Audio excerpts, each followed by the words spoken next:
G'day, here's a nice knobby from Lightning Ridge, Australia. The rule's in millimetres and it's been wetted.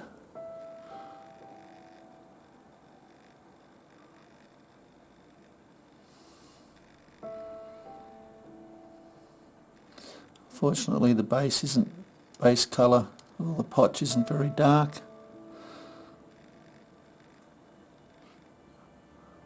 Might be your first chance to cut something a little bit different.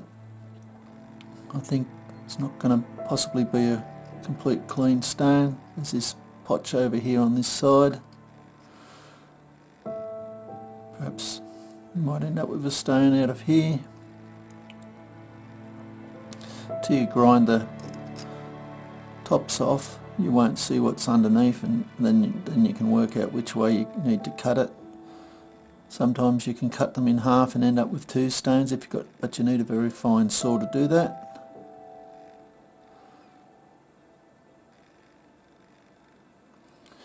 Anyway, hope you've enjoyed. Cheers.